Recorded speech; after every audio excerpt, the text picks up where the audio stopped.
5 here. Yeah, so I believe, yeah, both these players have no losses but a single draw to that. Looks like Thomas may be going down to 6. Okay, we have that confirmed. And don't let the graphic fool you, but it is blue-green Enchantress, not black-green Enchantress. But some of the highlights of a blue-green Enchantress deck. this deck is wild. Well, first of all, And has wild growth. and has Cloud of Fairies. So basically, blue-green Enchantress deck. Probably when you think of Enchantress decks, you actually think of white-green, and there's like prison-type decks with Solitary Confinement, Yes. and Moe and Sterling Grove. Blue-green Enchantress decks don't have that luxury. You have you start with your Enchantress effects. 4 Argothian Enchantress, 4 Enchantress's Presence, and 4 Green Sun Zeniths to find your Argothian Enchantresses. Basically, those all those Argothian and Enchantress Presence, whenever you play an Enchantress, you get to, whenever you play an enchantment, you get to draw a card. So. Mother of Ruins. So Mother of Ruins for Thomas Herzog. Chris Anderson is playing Utopia Sprawl, which is, guess what? It's an enchantment. You enchant a land. Whenever the enchanted land is tapped for mana, you can produce an additional mana of the color of your choice. You have to choose the color when it comes into play. So it's going to be either blue or green. Yeah. Well, he's going to take a fetch line, crack it right away. Okay, so at least the looks like Chris's hand is very, very good. Yeah. Looks like he has an Argothian Enchantress, which is an 0/1 with Shroud, with the Enchantress effect. And also has 2 copies of Seal of Removal, which is unsummon, but in enchantment form. You sacrifice it to get the unsummon effect. All right. Tap 2. So Thalia. That's going to actually slow Chris down quite a bit. He's going to be able to play his Argothian Enchantress this turn. It looks like he drew a second copy of it. There we go. That's up on the screen. That wording is slightly off. You do not have to successfully cast. You just have to cast it. Yes. So the Oracle is slightly different than the actual card text. And he did play Misty Rainforest also on his turn. Okay. A land for Thomas. All right. So attacking it for 3 drops this to 17, and it's actually going to be. He's got a Savannah in his hand. Savannah is for primarily, I believe, sideboarded cards. Yeah, he has Green Sun Zenith also in his hand. Okay, there's a second one. This is going to fetch, probably get a basic island.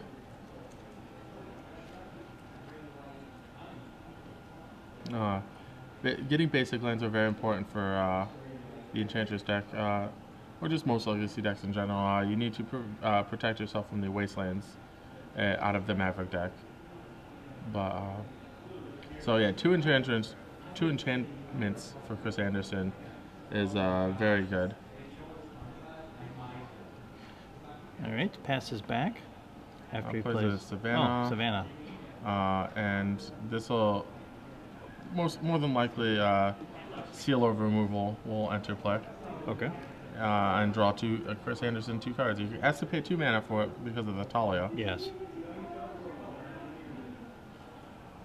And Chris draws a Cloud of Fairies and a Misty Rainforest.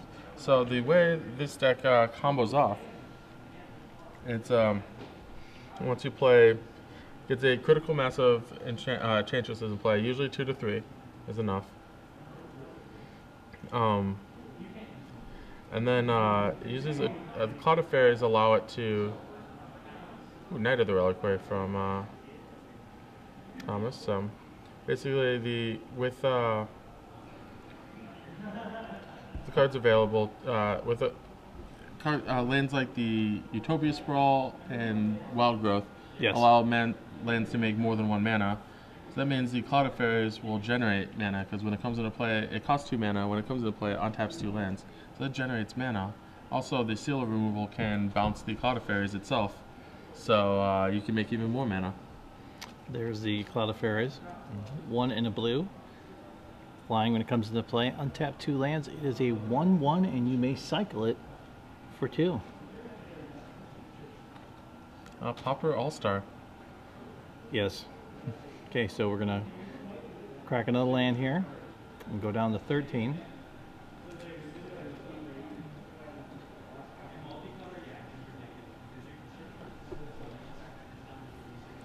It'd be interesting to see when Chris decides that he wants to seal of removal the Talia to help him go off, or if he even does. If he wants to just use the seal of removal to generate more mana and just go off through the Talia, because you do have the okay, there's 2. seal of removal. Draw 2 cards. There's the third one, which you could say put it at critical mass, like you said. So he might be trying to go off this turn, which is pretty insane, if you ask me. Alright, Alright, taps so, 2. Yep. Cloud of Fairies.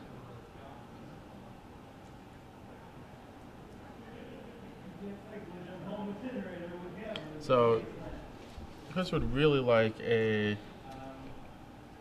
another. No.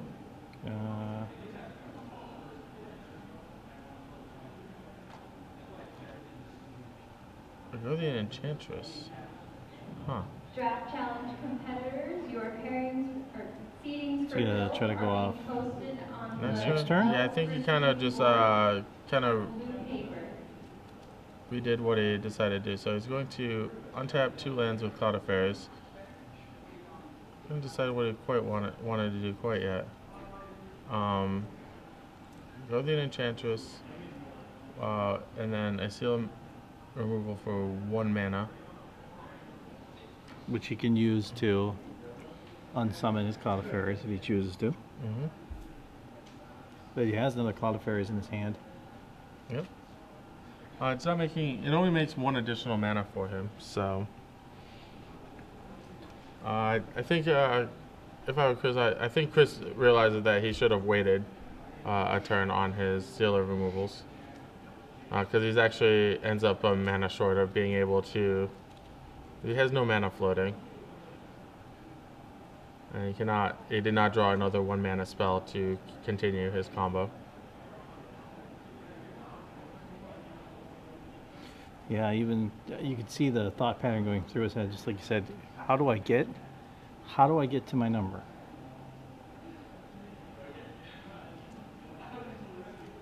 Oh, did he have a mana? Yeah, he tapped 3. He tapped the land with the Utopia on it for 2, and then the one up there. So he had. Yeah, 3, he also so cast a Cloud of a Guardian Enchantress and a seal removal with that mana.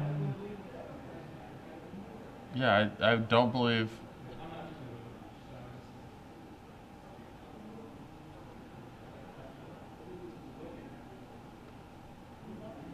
Well, we'll see that here. We'll see it for a minute because he did tap the ones up on top. Alright, so if we undo the whole turn.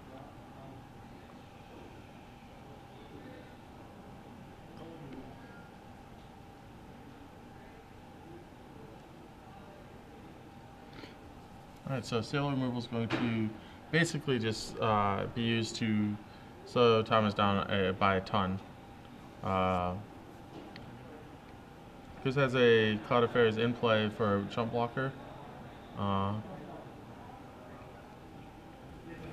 addition, he has 3 Shroud guys, and It's like resetting. It's like resetting the board basically, with a minus some other runs.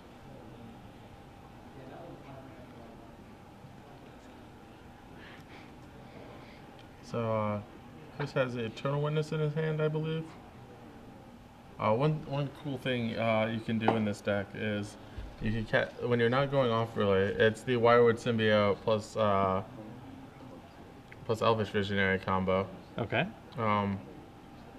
Yeah. Basically, you can use Eternal Witness, get back Seal Removal, cast Seal Removal, draw a couple cards, get back, then unsummon your Eternal Witness and do it again. All right.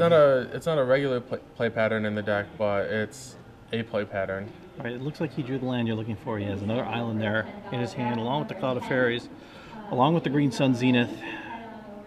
So he will swing for 2. Swing for 1. Or 1, I meant, sorry, 1/1. So, looks like we're going to see this Eternal Witness thing going on. Yep, Eternal Witness. I would like a Seal of Removal.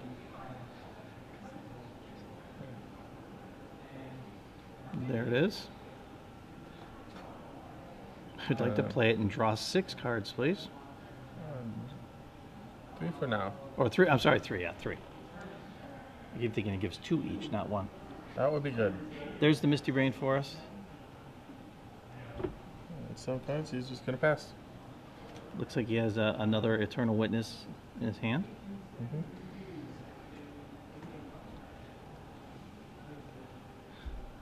So I'm going to assume here that Thomas is going to try to somehow put some pressure on, because this board state's starting to clog up. He can bring in his Knight of the Reliquary, which looks like what he's going to potentially cast here. He tapped 3. Okay, we'll swing in for 2 first strike. He'll take it.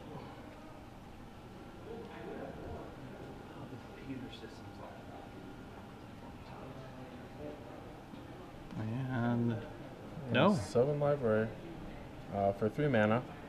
Because of the Thalia, he has to pay the additional 1 also. So, well, it will give Thomas the ability to look through more cards and have an opportunity to maybe find something he is looking for. Okay, Chris cracks the Misty Rainforest to get a forest. Yeah. I do ask him what types of basic lands he was using. He's using the Euro lands. Oh. Okay. Yes, I had not seen the Euro forests, I believe.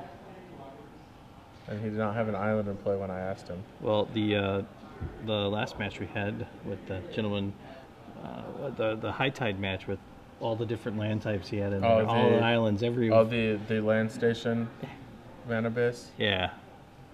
Alright, so we play quite one of the more amusing cards in in Chris's deck.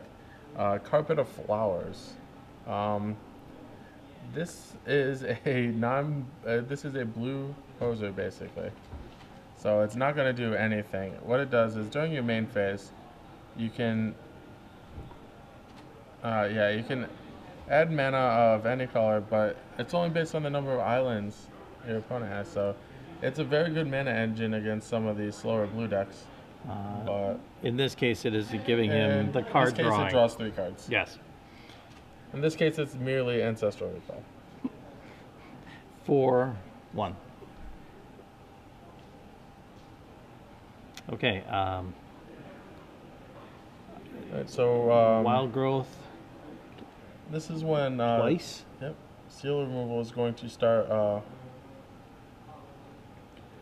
bouncing his Cloud of Fairies. And that'll allow him to generate quite a bit of mana. So we'll see. We'll probably see one more Wild Growth.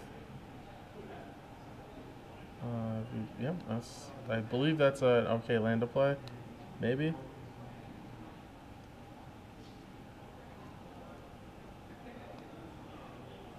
I'm sure that's an okay land to play.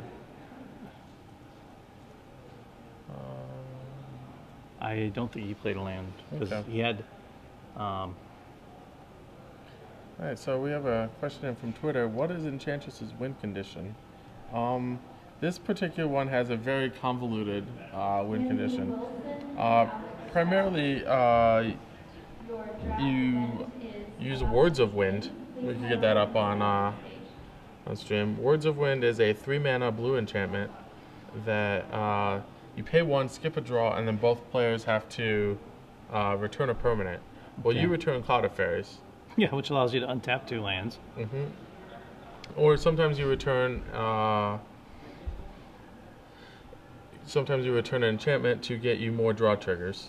but basically, at some point, Chris is going to have more mana than he needs. He's got lots of Utopia Sprawls and Wild Growths on his forests. He's going to have at least 2 more Cloud of Fairies, because I see a seal removal in his hand and a seal removal in play, and those can return his Cloud of Fairies. So this is going to generate a bunch of mana. Yeah. So, and at the end of this, your opponent is left with 0 permanents because they have to return a permanent each time you activate the words. And then he just swings the Cloud of Fairies and it's over. Yeah, right. If that's not your thing, there is 1 Living Wish and 1 Emrakul in the sideboard. Okay. Which right now, in this case, at the rate Chris was going, he could get Emrakul to work. What I feel sorry for is Thomas has to really be paying attention here to everything that Chris does. You know, every trigger. How much mana does he have still floating? You know, because every step here means something to him. Okay, so with the Words of Wind, you have 2 enchantments or 2 lands that make at least 5 mana, and then you have a Cloud of Fairies and 2 other enchantments. So you need a Cloud of Fairies, a Words of Wind. Yes. 3 Wild Growth / Utopia Sprawls. Which he already has. Chris has plenty. Yeah. And then 2 other 1-mana enchantments. He has plenty. He has the Elephant Grass and the Carpet of Flowers and additional Wild Growth enchantments. I believe he's got 4 of them up there at the top there with the Elephant Grass, like you said. Yeah. And the other seal of removal also works. So any of that, basically that's an infinite loop. You can keep doing that, and basically all the infinite loop is going to do is he's showing him how to do it. All your opponent scoop up all of his permanents. Okay. Well, congratulations to Chris Anderson winning Game 1. We are round 5 of 8 of the SCG Open Series in Indianapolis, Indiana. Chris Anderson and Thomas Herzog are both 3-0-1, battling to stay alive, basically right now, because the 1 loss, 1 draw will basically knock them out of this due to the fact that for the most part, it'll knock them out of top 8. Still, they can be in very good position to make some solid money off the day. Never that there, but since we got a few moments in between rounds here, let's look and see what Thomas can do to bring in to stem the tide here. He has a Wheel of Sun and Moon, 3 Chokes, 1 Path to Exile, 1 Armageddon, 2 Aethersworn Canis, 3 Oblivion Ring, 1 Gaddock Teague, 1 Harmonic Sliver, 1 Fauna Shaman, and 1 Linvala, Keeper of Silence. So the cards that are relevant here are going to be the Harmonic Sliver. Yes. That when it comes into play, it destroys an enchantment. It gives all slivers, destroy an enchantment. The Armageddon, also pretty relevant if you can destroy the lands that the that the Wild Growths and Utopia Sprawls are on. Yes. That is a very positive thing for him. The cards that are, and that gives them 2 cards to bring in. So, the Aethersworn Canonist gives them 4. That stops it. You know, Chris will have to seal removal the Canonist before going off, and that gives him 4. However, he has some fairly mediocre. He has a fairly mediocre Stoneforge Mystic package for this matchup. Yeah. He has a Umazawa's Jute, Sword of Fire and Ice, Sword of Light and Shadow, 2 Stoneforge Mystic. They all need to go. In addition, the Swords of Plowshares need to go. Yeah, the Sword of Plowshares they don't really. The Jit can stay in, because it can pick off Cloud of Fairies, but it's not very good. No. So to make up the difference, Thomas has 3 Oblivion Rings that are pretty reasonable. Yeah, like I said, the Oblivion Rings, the Harmonic Sliver, the Aethersworn Canis, that's 6 cards you can potentially bring in. Armageddon, 7, and if we're taking out the package, that's 1 Sword of Fire and Ice, 1 Light and Shadow, that's 2. Stoneforge Mystics is 4. Yeah, I mean, he can easily get there. Sword of Plowshares, that's 8, so he can bring another card in. Chris Anderson, on the other hand, Doesn't have much No. to change. He does have basically, because he has green Zenith, he can afford to play some sideboarded green creatures. He has Scavengers, Gaddock, Harmonic Sliver. He also has a Verduran Enchantress he can either bring into Green Sun for or Living Wish for. Emrakul? Yeah, Emrakul is a card to wish for. Gives you an extra turn and kill. Wow. That's what he did in game 1. Yep. And amazing. but Chris has, I believe it is 2 Carpet of Flowers that he would like to take out of his deck. And not much to actually bring in his deck. I could see him bringing in Seal of Primordium, which is basically a naturalized enchantment. Yes. It's 1 in a green, sacrifice it to naturalize something. He doesn't have much else. He has cards for other matchups. He might bring in his Jace, but I don't think so. I mean, really, I mean, he doesn't really need it in that case. I mean, it's a nice card to have as an option in the sideboard, but you know, I think the way his deck ran the first time with Thomas having very minimal answers to it. Yeah, Chris can feel very happy going into game 2 with this. Yeah, Thomas had his basically a non-interactive draw. He did have Talia, that's what I know, but the Kazali Pride Mage is one of the better cards in Thomas's deck. All right. So Thomas is looking over his hand. Looks like he has a Stoneforge Mystic, which he did not take out. As I can see that in his hand from here. And Chris, he should be happy to know that his Argothian Enchantresses are very safe. They are not very easily destroyed. Okay, there we go. Oh wow! So Thomas played basically the Cheater Forest. It is a dried arbor that looks like a forest. And Chris Anderson said, "I'll have none of that," and get that away quickly. Yep. So Chris uses his Time Walk to play an Argothian Enchantress, basically. Basically, Chris stole the play from Thomas with his play. Alright, so Kazali Pride Mage comes down for Thomas, and I believe this is going to get to work pretty soon here.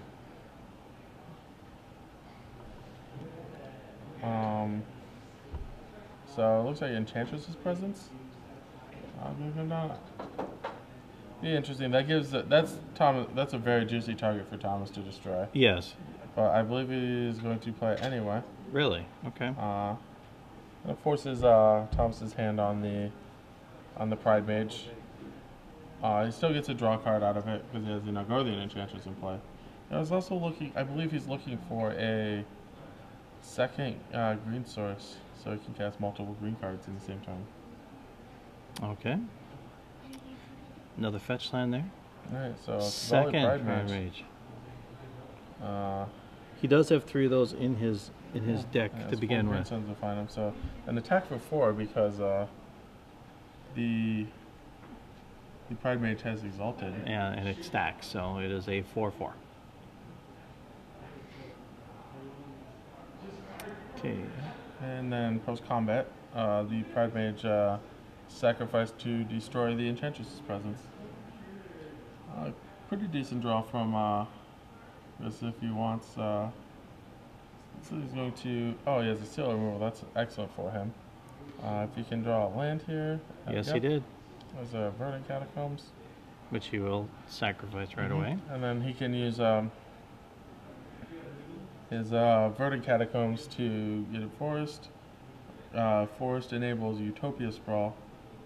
And that'll give Chris 2 more cards and another mana to work with. Yeah, it does Chris looking in very good shape. Chris can draw our Argothian Enchantresses specifically. Those are the ones that Thomas cannot interact with. Then this is in very good shape. We get to see at the bottom of his deck, we got to see the fact that Chris brought in his own Harmonic Sliver. Okay. As he was shuffling there and showing us the bottom of his deck. All right. So Thomas with a Pride Mage in play, and a bunch of not too relevant enchantments in play for Chris. Like most of Chris's enchantments are not very good to destroy. Rather, they're better when they're better because they draw cards, yes, not because of their effect. No. A lot of times they're chosen for their efficiency. Okay, just for those of you at home that want to know, Chris did name green, so the forest will be able to tap for 2 greens with a sprawl on it. The cheated Dryad Arbor comes down again. It may look like a forest, but if you look very closely in the bottom right hand corner, it has a power and toughness of 1/1. It is a From the Vault Lands Dryad Arbor.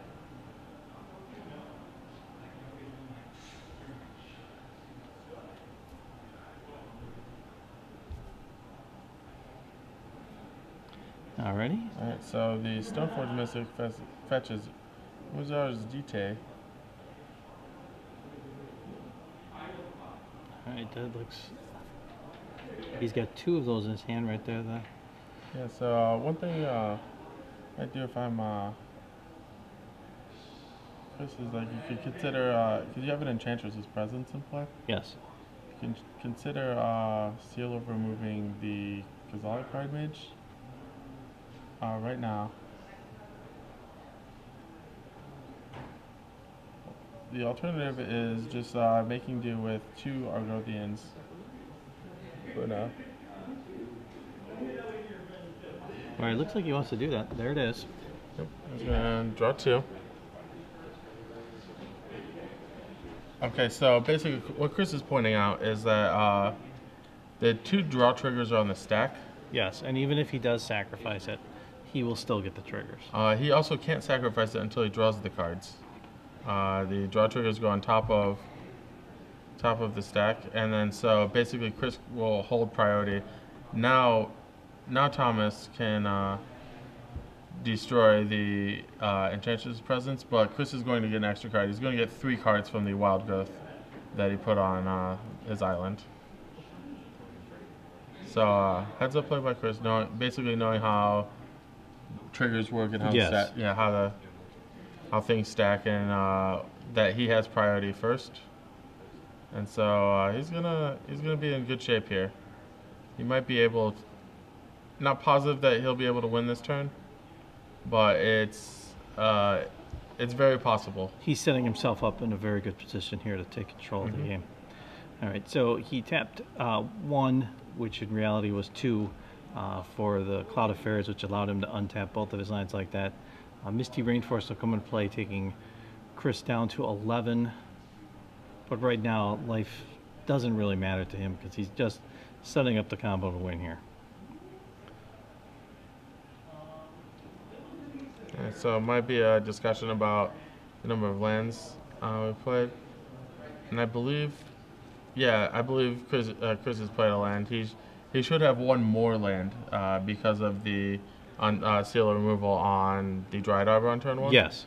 So, and yeah, Thomas has played land. So, let's taking back the. Chris draws a Seal of Primordium. That's the first card in his hand there. But he's going with the cheaper option in Elephant Grass. Elephant Grass, wow. Yeah, Elephant Grass is a fantastic card. Very narrow. You probably play it only in Enchantress decks. Yes. But it's basically a propaganda effect. It's for a single green mana, your opponents have to play 2 to attack with their creatures each turn. It has cumulative upkeep of 1. But for 1 mana, it's a very potent propaganda effect. In addition, black creatures can't attack. Yes. It's one of those very strange flavor wordings, if you will. And it's very relevant. As we saw in the last round, we saw Bug, and that does have some thing. Okay, so he's going to tap 4 for the seal. And so I believe that's going to be an upheaval from Chris Anderson pretty soon. Upheaval targeting Thomas. He brought in Jace, you're right. I guess he did. I guess he was going to bring in Jace. So not only does he want to win, he wants to win bigger. He's basically demonstrating that he can. Oh nope, he can't quite go up now. I think he could have. He just chose not to. He has a seal of removal in play, and I believe that's good enough to let him combo off. But He might be waiting until next turn to make sure he's got his math right in his head to do it correctly. But you know, all he's got here is a Lonely Stoveforge Mystic and a Jit in his hand. yeah, there's a seal of removal in play that's going to stop any that was GTA stuff from shenanigans. On the second Utopa Sprawl, he did name blue, so that land can tap for green, green, blue. Just so you know. So another reliquary is saying cumulative upkeep on both of the and elephant grasses. Sorry, is not paid. Okay, there's 5 mana right there. I believe we're going to see a 6 elephant grass.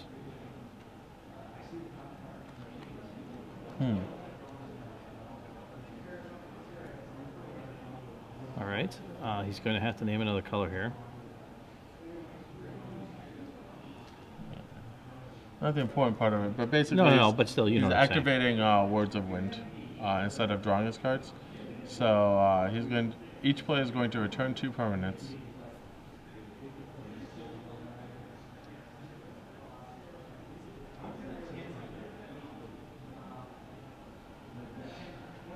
All right. Chris is I believe Chris is, we can see his hands only. You really see what he's saying. There's a picture of him. Basically, he's explaining to his opponent that what he's going to do. That the whole Cloud of Fairies, 2 enchantments, 2 lands that make 5 mana. You return all your permanents. Yeah, I'm basically going to make you have nothing on the board at all times. Okay. He's also got so basically Thomas is going to attempt to respond to this with a Swords to Plowshares on both of the Cloud of Fairies. But Chris is going to thwart that with a seal of removal on the second Cloud of Fairies, and so he'll be just fine.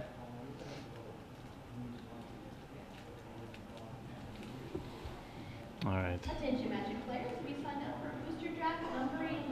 Please report There it is. Yep, seal removal. Booster draft number Yeah, 11. so you still have to get 2 permanents to bounce for each player. So Chris just bounces an already used land. Yeah, and there goes 2 more lands back to. So the Cloud of Fairies is going to nap that. Chris is going to show Thomas another enchantment and go through the same thing again. Okay, I believe that's 7. Yeah, I mean the amount of mana is not too Okay. important because we're in the loop now. Yeah, here comes the fairies. Yes. He's gonna return 1 thing now, and then from now on he's gonna return 2 things. Yeah, he just got another Well, seal. he's gonna